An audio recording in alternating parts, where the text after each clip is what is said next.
Alright everybody, welcome back to Skyway Classics YouTube channel. We are now going for a ride in our 1966 Chevy Caprice hardtop.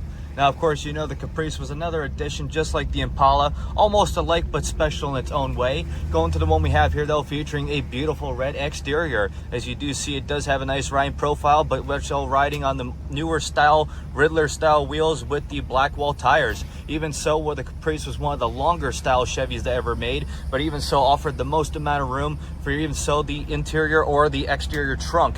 But as we look on the inside, you will see it is an automatic on the floor shifter there. Even so, you will see we have our console gauges right there on top. Really nice to see, especially so you will see some other little cool knickknacks in here, such as the lower tissue dispenser right above the glove box or underneath. But as you look at the cluster here, we have the original style wheel with the original style cluster, and of course you don't need glasses or 20/20 vision to see that. Even so, you have your fuel gauge and built-in Tach on the right side. For your audio system, you do have the original AM Delco radio. Behold it right there on the lower right side of the dash. You will see that it has the audio Vox FM converter.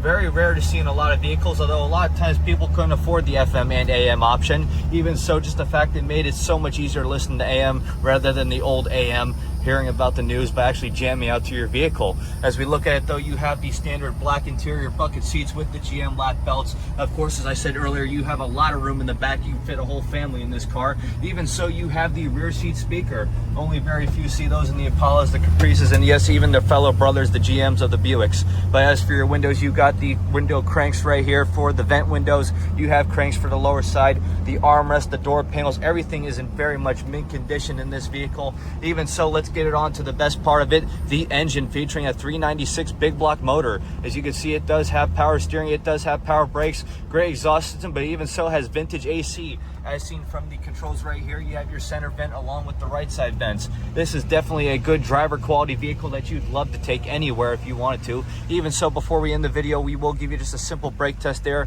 let you get hear that quiet idle, but even so, to get up and go as soon as this person knows what the heck they're doing. But of course, it is always good to have a big block and a bigger style vehicle. More horsepower, more fun, and more room. As we open it up a little bit right before the rain starts kicking in, she is definitely the fun ride to be in. And I personally myself would like to take this home, but of course I can't be able to afford it. But as for now though, we are just going to get safely turned around and up on the lift. So if you have a minute folks, please stay tuned with us to see the underneath.